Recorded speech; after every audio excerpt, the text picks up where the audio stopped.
In 1991, Pam Reynolds underwent a rare operation that raises a serious question. Her heart was stopped, her body cooled to 15 degrees Celsius, and blood drained from her brain so that surgeons could reach a basilar artery aneurysm that would otherwise have killed her. The operation was performed by Robert Spetzler at the Barrow Neurological Institute in Phoenix.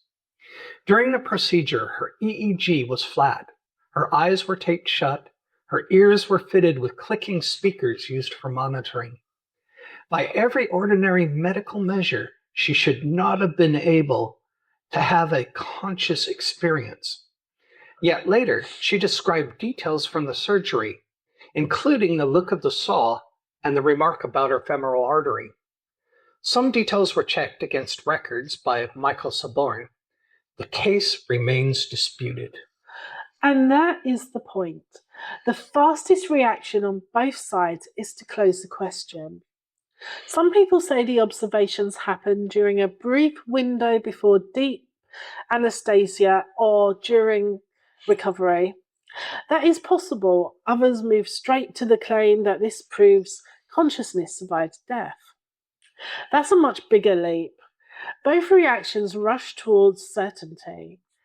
Few people are willing to stay with the fact that something about the case remains unsettled. But that discomfort matters.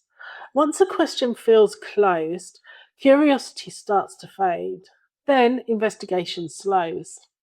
I recognized that pattern in myself long before I saw it clearly in bigger debates. For years, I treated consciousness as a solved problem. Brain activity produces mind. End of story. Anything that challenged that view looked like weak thinking or wishful thinking. At the time, that felt disciplined. Looking back, some of it was also defensive. Certainly protected me from the strain of not knowing. It saved me from sitting with material that did not fit my model. Once I noticed that, the confidence changed shape. I still cared about evidence, but I could no longer pretend certainty and rigor were always the same thing. Science has seen this pattern before. In 1927, Werner Heisenberg introduced the uncertainty principle. He showed you that you cannot know both the position and momentum of a particle with complete precision at the same time. That was not just a technical problem caused by weak instruments. It pointed to something built into reality. For scientists shaped by Newtonian order, that was deeply unsettling. Einstein revisited it for years, yet modern physics had to grow around that uncertainty rather than eliminate it. The lesson is not that all mystery is true. The lesson is that reality does not always reward our need for clean closure. There's also a practical brain-based reason this matters. Many researchers describe the brain as a prediction system. It's always building expectations about what comes next. When those expectations keep working, the brain becomes efficient but less alert. When expectations fail, attention increases. Learning begins there. So the discomfort of uncertainty is not a glitch in the system, it's part of the update process. Something does not fit, the mind has to work again. That means the uneasy feeling people have around cases like this is not proof that something is wrong with the question. It may be proof that the mind has reached the edge of an old explanation. Thomas Kuhn described that edge very well. In his work on scientific revolutions, he explained that established models can function smoothly for years until anomalies start to gather. At first they seem minor, then they become harder to dismiss. Eventually the old framework begins to strain. The Reynolds case is not enough to overturn neuroscience. That would be absurd, but it is the kind of anomaly that keeps returning because it has not been absorbed cleanly. We have mapped huge amounts of brain activity, yet subjective awareness still does not appear directly on a scan. That gap remains. What changed for me most was noticing how certainty can become part of identity. A belief starts out as a conclusion and then quietly turns into a badge. It signals what kind of person you are, what camp you belong to, how serious you think you sound. Once that happens, changing your mind feels personal. It does not feel like updating a view, it feels like losing ground. That is when beliefs stop tracking reality as well as they should. They start protecting self-image instead.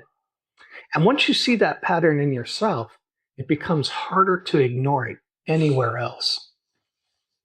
Psychology points in the same direction. Carol Dweck's work on mindset showed that when people think outcomes are fixed, motivation often falls after failure.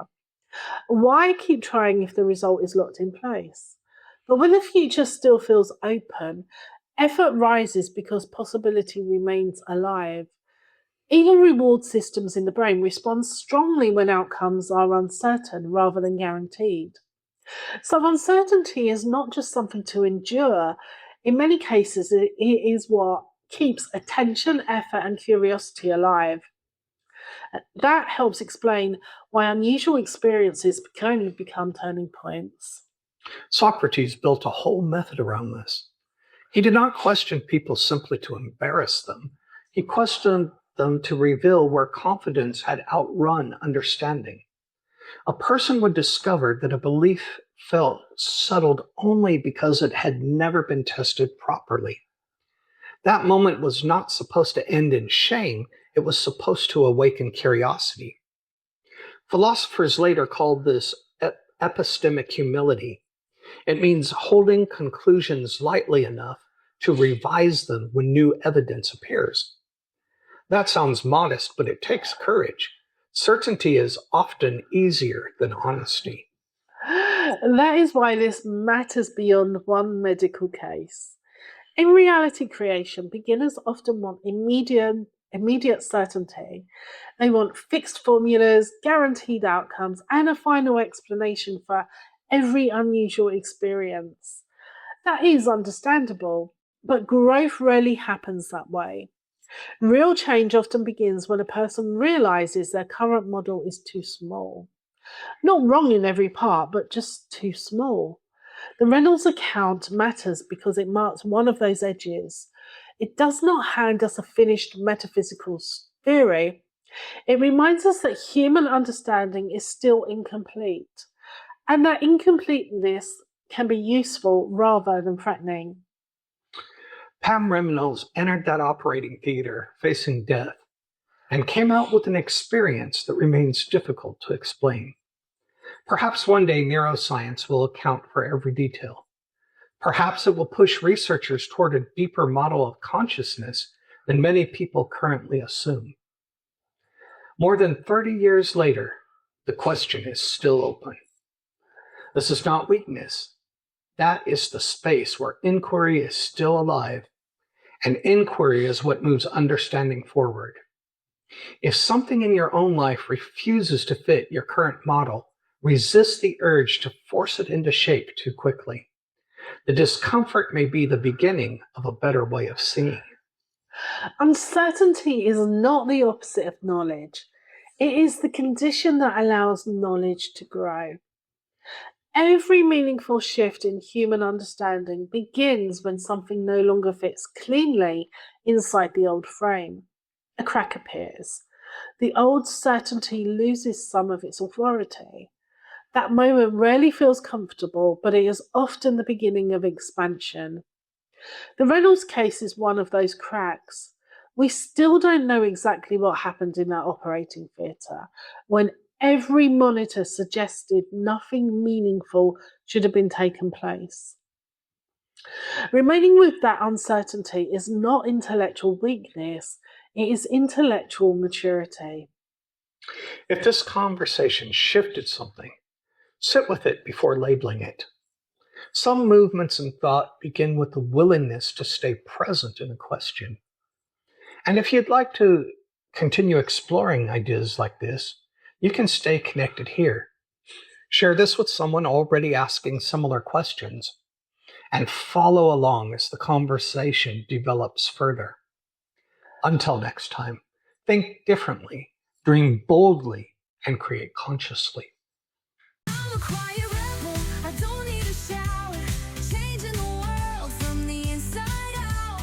No fists in the air, no war cry.